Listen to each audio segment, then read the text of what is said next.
Hi, everybody. This is Silvio Canto in Dallas, Texas on Sunday night, December the 21st, as we're cutting down to Christmas. Let me say hello to our good friend George Rodriguez down in South Texas. George, welcome as always. It's you and me on Sunday nights, it looks like. Thank you very much for inviting me. Yes, it's always a pleasure. Well, today we're going to sort of take a look at the big stories of Texas in 2025, stories like the maps, the upcoming primaries, Governor Abbott, and the political force that he's becoming here in Texas and really even national. And then we'll look at the Democrats who, I guess the question that we'll address tonight is what Democrat Party is going to show up? Because they want to get back in the game here in Texas, but I think you would agree with me that it depends on what party shows up to the fight. But before we get into that, George, just a quick mention. I have a post over at the American Thinker today where I talk about this, what they just found out in Georgia. They just found out in Georgia that 315,000, that's 315, comma, 000, it's a big number, were apparently not supposed to be certified, or they didn't meet the qualifications to be certified. There's nothing they can do. President Biden, or then Vice President Biden, won the state by like 12,000 votes. There's nothing they can do about that because that was already signed on by the Congress and he's in, and nothing can be done about President Biden. But I think those two senators, who I would argue were clearly impacted by this, I sure hope somebody in Georgia decides to challenge their legality, because these two guys, look, I don't know where all those votes came from that were not certified or could not be certified, but I will bet you a cup of coffee that they probably were more beneficial to the Democrats and Republicans, George. Yeah, I am really in shock over this situation, and I think that justice needs to be brought out. Mm-hmm. I think I this is a agree. situation where we just cannot be quiet about this Right. because it impacted not only on the Georgia elections, but it had a national impact. It has had a national impact as Right. well by having two extra senators that should not be, in my opinion, should not be there Right. in Washington D.C. The other thing that it shows is that there was a fraudulent election behavior that most of us knew it was happening. Most of us felt that the 2020 election was just not on the up and up. Right. And now we've got this situation that shows proof of that kind of activity. Not only that, but 315,000 votes Right. impacted a great deal. Right. Impacted a great deal on that election. Oh, absolutely. I mean, the presidency, the states, I mean, the two U.S. senators, I assume there were some some state races that were impacted as well. I mean, 315,000 votes. I don't know what the total overall in Georgia was. Probably, obviously, it's a smaller state than Texas, so maybe 5 or 6 million votes altogether. But that's a lot of votes. That's a lot of votes to all of a sudden we find out that they shouldn't have been certified. And again, I don't think there's anything you can do at the presidential level. And even if they were to reverse at the presidential level, that still wouldn't get President Trump to 270, because there were other states too. But But still, but it also, we've got to also remember how it damaged the careers oh of many sure, people, particularly of Rudy Rudy Giuliani. Giuliani. That's It right. really, I mean, he was bankrupt because of the legal fees and everything else and the lawsuits that these people brought, who claimed that he was defaming them. Right. Now, I mean, what can they say now? How Well, there has to be there cannot. I mean, Republicans in Georgia, Republicans in Washington, Republicans across the country cannot back off of this thing. This thing must be brought forward. Well, even the whole Fannie Willis investigation, which of course that has fallen apart for other reasons, but that whole thing had to do with 2020. that everything that she was bringing up. So I Yeah, agree with you. I think the Georgia Republicans have got to do something because another consequence, you mentioned having two U.S. Senators or Democrats from Georgia. Remember, the Senate was 52-48, and these two Democrats made it 50-50. exactly. That's All right. exactly right. And that allowed um, Vice President Harris to cast a few tie-breaking votes for things like the Inflation Reduction Act Exactly. and stuff like that, and even some of the Something that expenditure. has ballooned uh, our budget, our deficit tremendously. Absolutely, and then of course even Obamacare, these subsidies. Where do you think the money came from? From all those votes that they had. So it did have consequences beyond the presidential election, but there's one consequence, George, that I think has to be addressed, and that's the reputation integrity of Georgia. I've got to believe that 99% of the people in Georgia are serious people I would hope. who, yeah, I think so, who look at this and they go, come on, that's not who we are.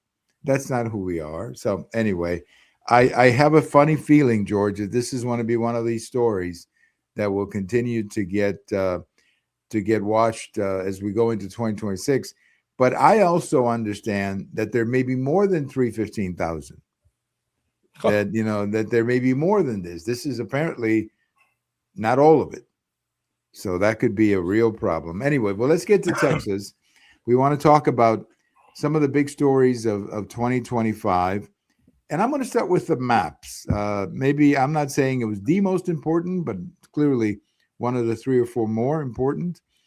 And here, of course, you had maps that were redrawn in Texas. You now have 5 different districts than we did in 2024. 4 of them in South Texas, where you are, 1 of them in Houston. But I think overall, this was a great victory, in my opinion, for the people of Texas, because clearly the 2020 census hurt us a great deal. And I also think you have to take into account the changes within Texas, the population changes. So I think this was a great move, and you got to hand it to the governor here for leading the way on this, George. Texas has become kind of like the linchpin on this issue of redrawing the district maps. Had Texas not done it, California would have never gotten into the act. Illinois, uh, Massachusetts, all these other states that are now screaming and yelling, the Democrat states, that they're going to do it too because Texas did it. The fact of the matter is that what Texas has done, as the Supreme Court has said, what Texas has done is within the purview, is within the legality of the state of Texas. It can redraw voting maps whichever way they want, and as long as they are contiguous to the center of their precincts, as long as they are drawn in a way that allow for the number of the correct number of people represented, that's something that needs to be done. And these other states that have redrawn it and are now that have redrawn their own, they have gerrymandered their own to fit the Democrats, and now they're screaming and yelling that Texas shouldn't have done it.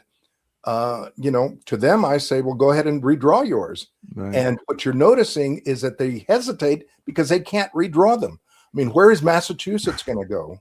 Right. Well, they're already 10-0. Exactly. Or 12-0. Maryland is 8 out of 9. Illinois is 14 out of 17. I think Illinois is the most obscene of all, by the way. Yeah. Because my goodness, 14 of 17 in the state. Where are they going to go? Well, they really have no way to go. Now, California did it, and they're not going to. The Supreme Court is not going to get involved in California because of the same reason it didn't get involved in Texas.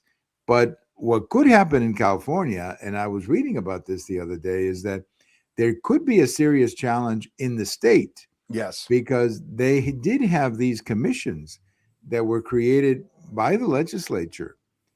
And I would assume that these commissions have some legality, or if I'm using the right word. So whereas in Texas we didn't have any restrictions. The only thing you needed to do in Texas was to have a majority party of one side or the other. Any party could have done this in Texas. There were no restrictions. If you have a majority, you can do it.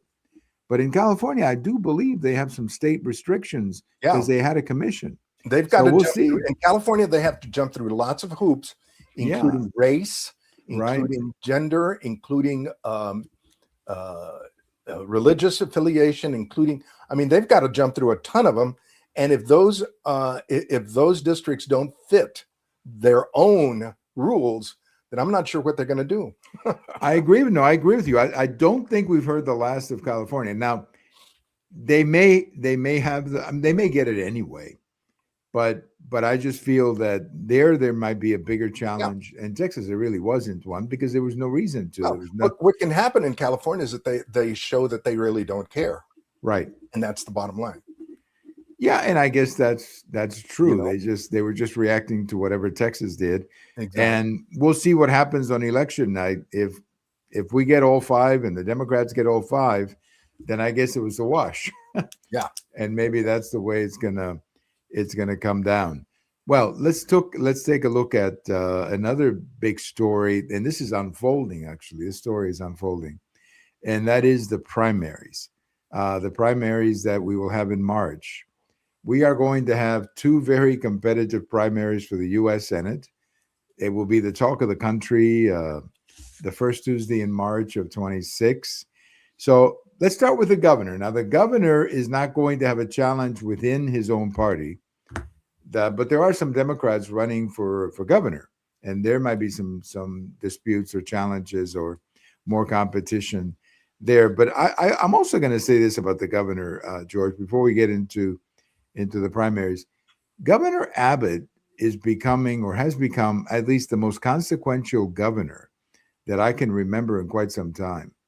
You know, he has not only become consequential in Texas, but he became consequential on a national basis with the border and immigration. I cannot remember another Texas governor that was that prominent nationwide. George, do you agree?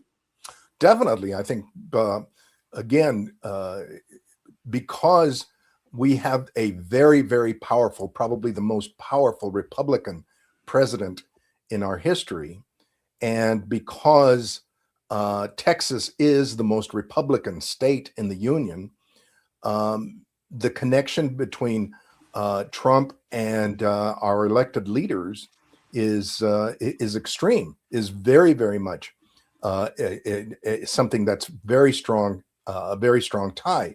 Now, what this is also creating is that in the primaries that you were talking about, everybody that's running in a primary right now, every Republican in the state is running as a MAGA or Trump Republican. Everybody's tying themselves to Trump. On the other hand, you've got the Democrats who are all making Trump their whipping boy. They are the ones. Everybody is trying to out anti-Trump everybody else. How that plays, either that you're very pro-MAGA Trump or that you're anti-Trump. I would hope that eventually they talk about issues. Well, I guess we're certainly hoping that they talk about issues, but you're exactly right. I mean, it's almost like Trump is on the ballot. It is. Oh, yeah. I mean, the media says so. Yes. Yeah. I mean, he's on the ballot. And if you're a Democrat, you have to say terrible things about Trump. And if you're a Republican, you have to say nice things about Trump. And, some of them probably do it out of convictions. Others probably do it out of convenience. You never know. But I mean, certainly that's the way it's going to be. It's going to be very competitive on both sides for the U.S. Senate. Now, back to the governor for a second. On the Democrat side, do you expect a big primary for governor? Because so far there is that lady from Austin who's running, Hinojosa, I think. Yeah, Hinojosa. And then there's another gentleman running too who I think had run before, but maybe not. I really don't. I mean, I'm not sure how many people are willing to risk their reputation Right. as well as how many people are willing to risk their money to support somebody who wants to run as a Democrat against Abbott. Well, Abbott, what, one thing that he is doing, George, and I like this, he is saying we're gonna paint Harris County, for example, red. We're gonna paint the county here in Fort Worth. In other words, he is saying that we're going to invest a lot of money in winning back some of these counties that we had lost to the Democrats in the cities, whether it's Harris County in Houston or all of a sudden I forgot Fort Worth, the name of that county. Tarrant Anyway, Tarrant County. There you go. And that one is a lot more competitive. I mean, that one is not going to be as difficult to win back. But clearly, the governor has said, I'm going to make this state more red than ever. And so far, he's doing it. Yeah. And I expect him to win fairly easily, too, in November when he runs. But he's an amazing. But now on the Democrat side, you have the U.S. Senate race where you have James Talarico and Jasmine Crockett. I think there's others, too, but they're not going to amount to anything. The last poll that I saw had Jasmine Crockett, just over the majority, and that's important in these primaries because that's how you stay out of a runoff. My guess is that they will both go to the runoff. That's my guess. But the point you were making before, George, is very important, that both of these are liberals. James Talarico is a Bernie Sanders liberal, and Jasmine Crockett is, I guess we're going to call her a Jasmine Crockett Democrat. I mean, I don't know what else to describe her. She's really she's even maybe an AOC Democrat. I don't know. AOC, way beyond. Yeah, she's way beyond that. Yeah, she's AOC in capital letters. I mean, she is really, really huge. About reparations. Yeah, she's into a lot of things, and we'll see what happens. We'll see what happens. One of these two is going to win the primary, and I think my own personal opinion is that Jasmine Crockett is closer to where the energy is in the party than Talarico. Yep. Yes. I don't know. That's whether or not that energy can draw out voters here in our state. I mean, apparently it had enough energy in New York City that they drew out enough voters. But whether or not they can do that here in Texas, I doubt it. Nevertheless, it'll be interesting. Well, it may work in Austin. Yeah. Or maybe El Paso, but certain parts I think of San Antonio. What Talarico is going to try to do, I think, is he's going to try to say, look, I'm the reasonable person who wants to work with both sides, and let's turn down the volume. We shouldn't be screaming at each other. That kind of message, I think, and maybe that has an appeal, but I'm not sure that message has an appeal in today's Democrat Party. So that's why that's it. What party?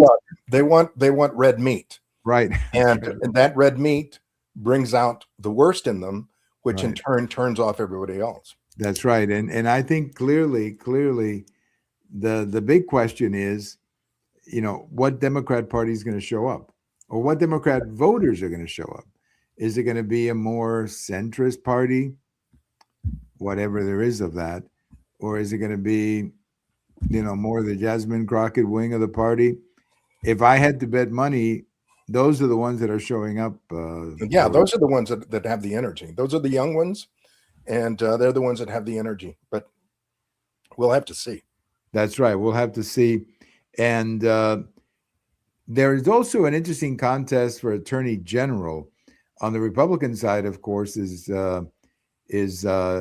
Roy, right? Who's running for Chip Roy, right? Running for Congressman. He should get it. I think he should win that. But on the Democrat side, there's a couple of people running, and you were mentioning to me that are you expecting a competitive race there? No, not really. I am expecting a competitive race within the primary. Right, that's what I meant. Within the primary of the Democrats, yes, because none of them are very well known. All of them are brand new, and all of them are very much spouting very, very liberal leftist legal rhetoric. They're all talking about defending the woman's right to an abortion, something that the Supreme Court has already taken care of. But they're going to, I guess they're going to fight it and argue it. They're arguing about the importance of counting in the census, maintaining the count of illegal aliens, as well as allowing them to declare asylum and protecting them by having the state protect them. In other words, turning the state into a sanctuary state, just like California. And then the last thing is, of course, the use of public money for social services, that it should be unlimited, that it should be that there should be there doesn't need to be any kind of accountability, in the sense that you've got to keep up with these people with every nickel and dime. I think all three of those, I am not sure how they're going to spin them. I am not sure how they're going to promote them, but that's what they want. That's the direction they want to go. One thing that you may see in these primaries is a lot of talk about Obamacare subsidies. Yes. Because I think clearly, my guess is that, it's just a guess on my part, they don't have the votes. They don't have the 60 votes, in other words, to extend these subsidies 3 years. They don't have that. In the U.S. Senate, they don't have that vote.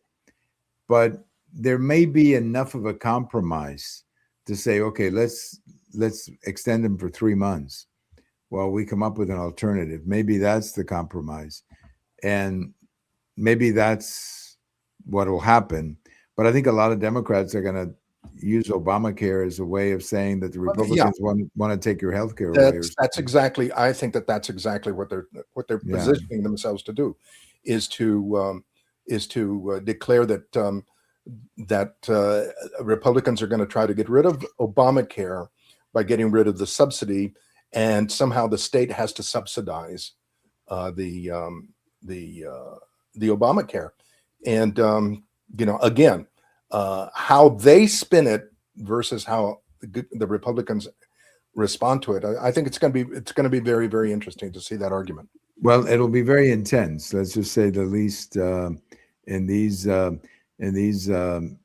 primaries, because that's, the Democrats, they've got some interesting ideas, and they've got the kinds of people this year who are going to very interesting. Yes. Yeah. And they have the kinds of candidates this year who are not afraid to put those ideas on the table. I mean, you talked about Mandani in New York.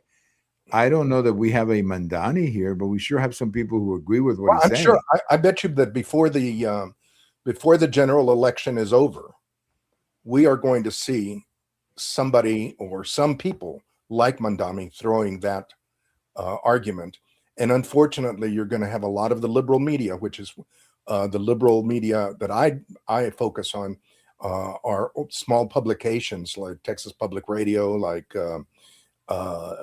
Texas Monthly, these publications that are very, very liberal. They're not big, but they're very liberal. I think we're going to see these publications really push the leftist argument more so than the mainstream media kind of being silent on the conservative message. They're not going to say too much about it, but the others will really push it. Well, there was a story today, George, and I want to bring this up quickly here at the end.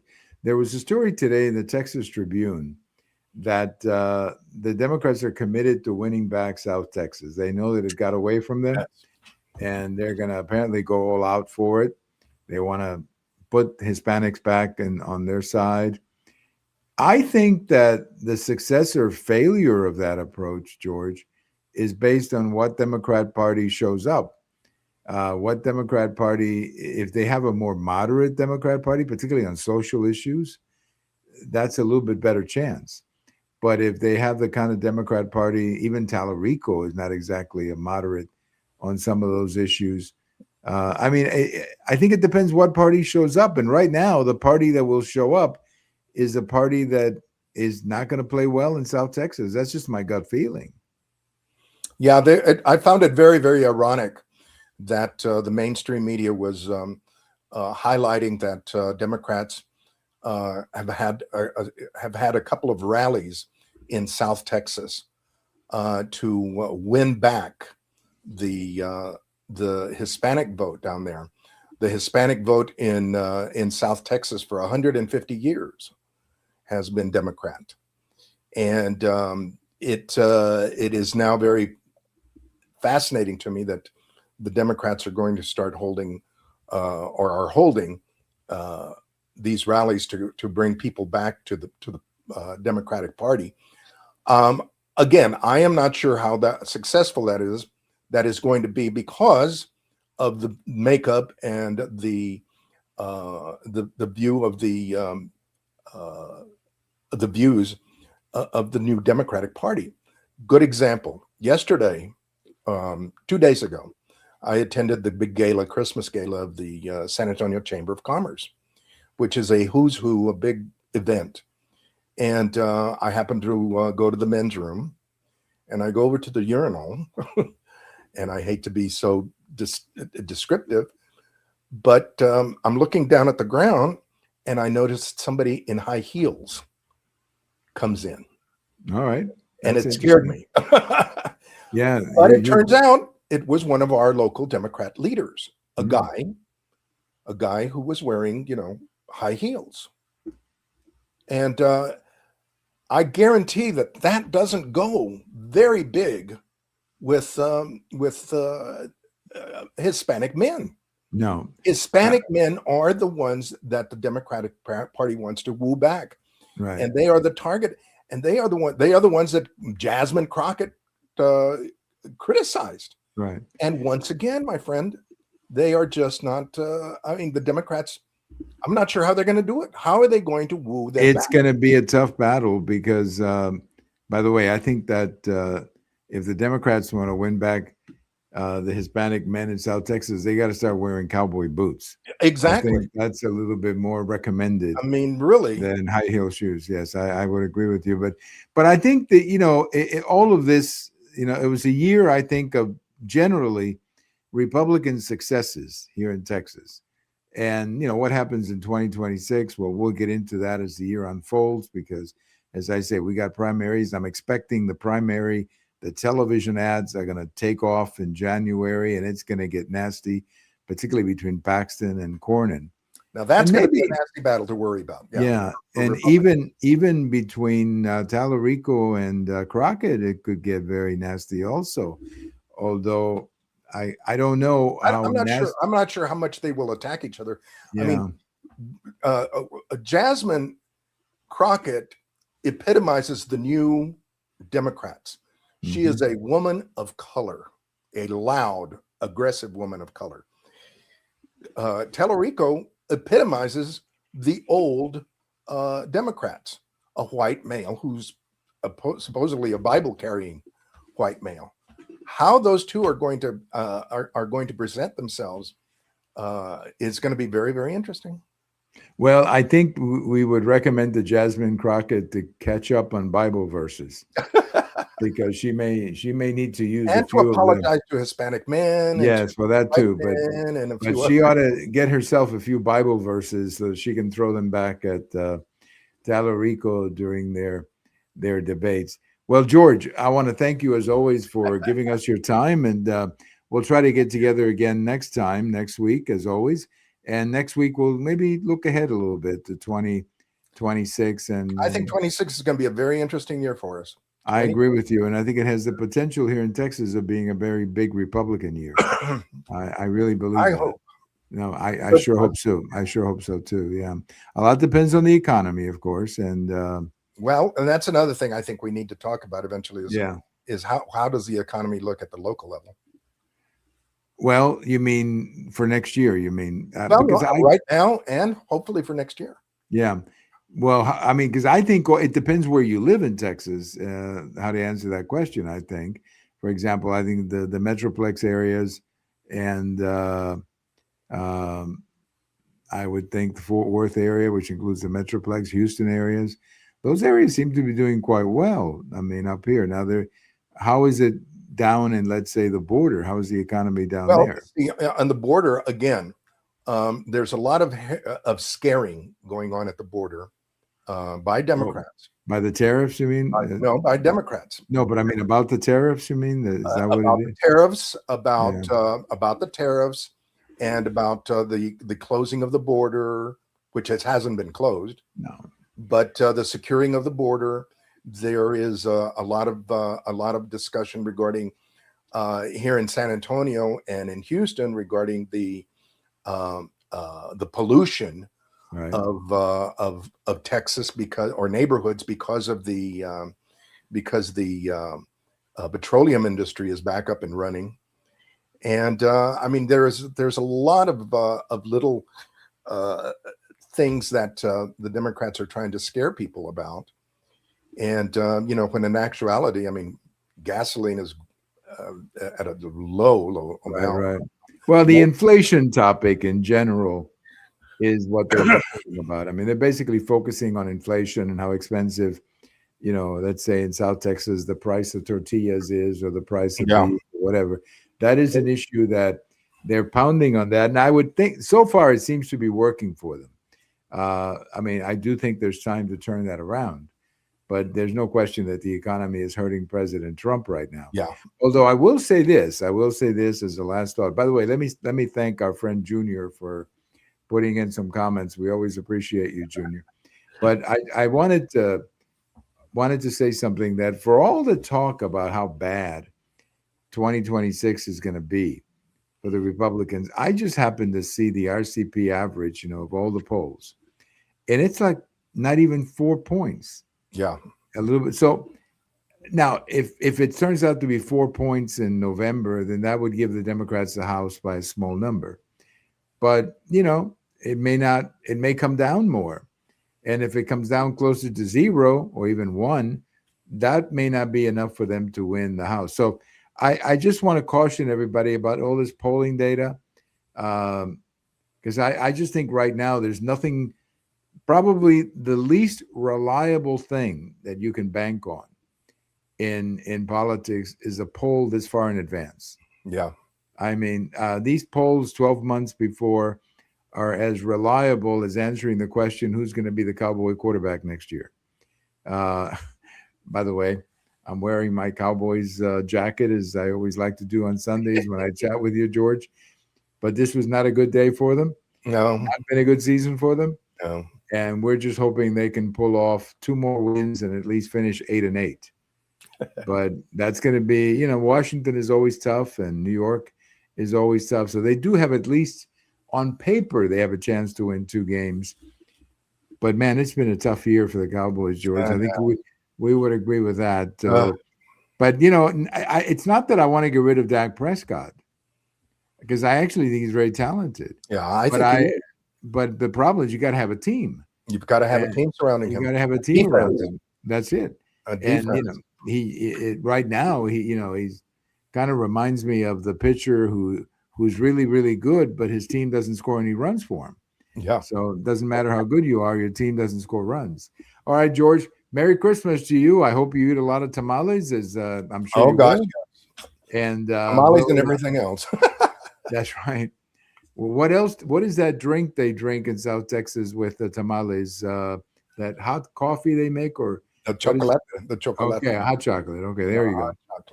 Hot chocolate. That's always really good down in Mexican hot chocolate, which is more caffeine than what you can think of. Right. So between the tamales and the hot chocolate, George, your calories are going to go just great. Yeah. A good day for your calories. Diabetes should be just fine. That's right. So just make sure you go on a diet after the 25th. That's what everybody does in South Texas, right? After the 25th, we start eating vegetables now.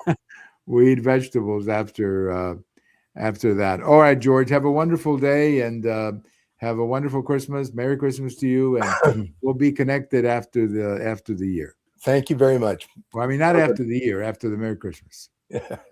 All right. Have a good one. Bye-bye. Thank you so much, our friend George Rodriguez from South Texas. Just talking a little bit about what I wanted to do today was talk about some of the things that have happened in Texas in 2025. Focus on the big stories, the maps, of course, the upcoming primaries that are going to be huge. The role of Governor Abbott, who I continue to say has become one of the most powerful governors that we've ever had in Texas, and we've had quite a few who are very big.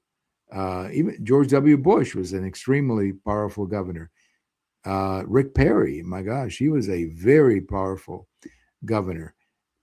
Abbott has been as powerful, but he's not as vocal as Rick Perry was. But as far as results, he's been absolutely fabulous, and he's a real powerhouse in Texas, and he's also become a powerhouse nationally, and that is very important for him. And of course, he has a good relationship with President Trump, which helps, as George was saying, here in Texas. Thank you for listening. Merry Christmas to all of our friends, and we'll talk to you the next time. This is Silvio Canto in Dallas, Texas. We'll talk to you later.